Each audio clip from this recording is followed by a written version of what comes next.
Assalamualaikum warahmatullahi wabarakatuh. Selamat pagi anak-anakku siswa-siswi SMP Siliwangi yang soleh dan soleha. Selamat datang di kelas virtual Pendidikan Agama Islam dan Budi Pekerti bersama saya Irfan Sadikin. Apa kabar kalian pagi ini?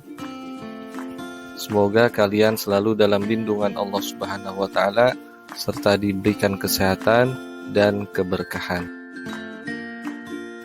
Sebelum masuk ke materi, mari kita berdoa terlebih dahulu agar ilmu yang dipelajari mendapat keberkahan dari Allah Subhanahu wa Ta'ala. Bismillahirrahmanirrahim. Allahumma inni as'aluka ilman nafi'an wa rizqan thayyiban wa amalan mutaqabbalan. Ya Allah, sesungguhnya aku memohon kepadamu ilmu yang bermanfaat, rezeki yang baik, dan amalan yang diterima. Alhamdulillahirrabbilalamin. Pada pertemuan kali ini kita menginjak pada bab 12, yaitu materi tentang makanan halal dan makanan haram untuk kelas 8 semester 2. Pembahasan materi 1. Pengertian makanan halal dan dalil terkait. 2. Pengertian makanan haram dan dalil terkait. 3. Manfaat makanan halal. Dan yang keempat, dampak atau bahaya makanan haram.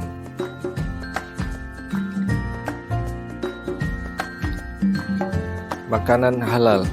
Makanan halal adalah makanan yang boleh dimakan menurut ketentuan syariat Islam. Makanan yang boleh dimakan dalam Islam harus memenuhi dua ketentuan. Yang pertama, halal, artinya diperbolehkan berdasarkan ketentuan syariat Islam. Yang kedua, thayyib, artinya baik, mengandung nutrisi, bergizi, dan menyehatkan. Hal ini sesuai dengan perintah Allah dalam Quran Surat Al-Ma'idah ayat 88. A'udzu billahi minasyaitonir rajim. Wa kulu mimma razaqakumullahu halalan thayyiban. Wattaqullaha alladzi antum bihi mu'minun. Dan makanlah dari apa yang telah diberikan Allah kepadamu sebagai rezeki yang halal dan baik, dan bertakwalah kepada Allah yang kamu beriman kepadanya. Adapun halalnya makanan dan minuman meliputi 3 kriteria berikut ini. Halal dari segi wujudnya atau zatnya makanan itu sendiri, yaitu tidak termasuk makanan yang diharamkan oleh Allah Subhanahu wa Ta'ala. B. Halal dari segi cara mendapatkannya. C. Halal dalam proses pengolahannya.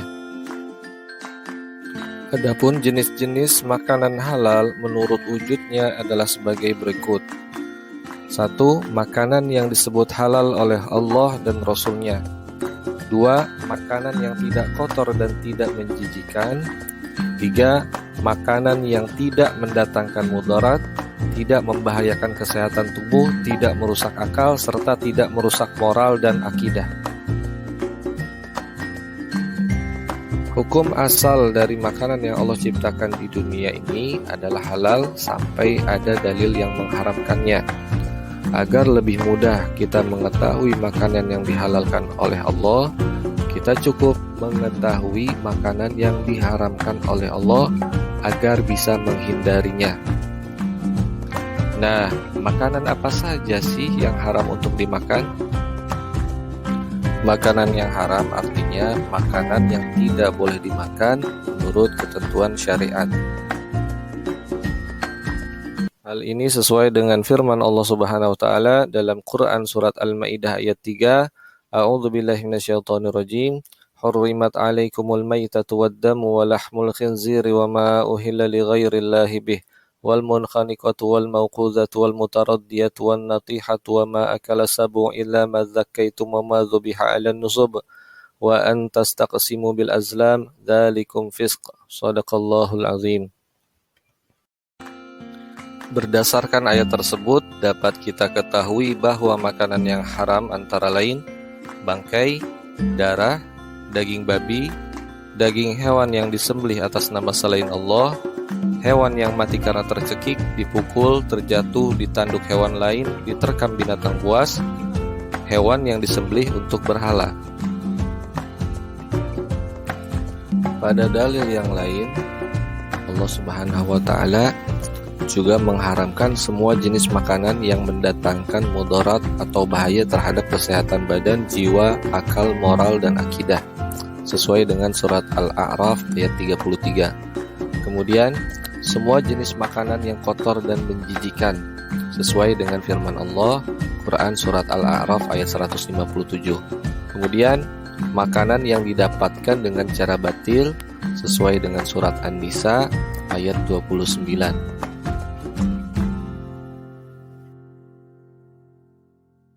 Selain makanan, ada juga minuman yang diharamkan, yaitu A. Minuman yang memabukkan atau khamar. Dari Ibnu Umar, ia berkata Rasulullah SAW bersabda, setiap sesuatu yang memabukkan adalah khamar dan setiap yang memabukkan adalah haram. Kemudian yang B, minuman yang berasal dari benda najis atau benda yang terkena najis. Kemudian yang C, minuman yang didapatkan dengan cara batil tidak halal, misalnya minuman yang didapatkan dengan cara merampok, merampas, dan memeras. Manfaat mengonsumsi makanan dan minuman yang halal akan memperoleh manfaat sebagai berikut. A. Mendapat ridha Allah karena telah menaati perintahnya dalam memilih jenis makanan dan minuman yang halal. B. Memiliki akhlakul karimah karena setiap makanan dan minuman yang dikonsumsi akan berubah menjadi tenaga yang digunakan untuk beraktivitas dan beribadah. C. Terjaga kesehatannya karena setiap makanan dan minuman yang dikonsumsi bergizi dan baik bagi kesehatan badan. Mengkonsumsi makanan dan minuman yang haram akan menimbulkan akibat buruk bagi diri sendiri, orang lain, masyarakat, dan lingkungan sekitarnya. Di antara akibat buruk tersebut adalah 1. Amal ibadahnya tidak akan diterima dan doanya tidak akan dikabulkan oleh Allah Subhanahu wa Ta'ala. Kemudian 2. Makanan dan minuman haram bisa merusak jiwa, terutama minuman keras atau khamar. Akibat buruk khamar diantaranya seperti menyebabkan berbagai macam penyakit psikologis, kemudian menimbulkan beban mental, 3. Menimbulkan beban penderitaan berkepanjangan dan hancurnya masa depan.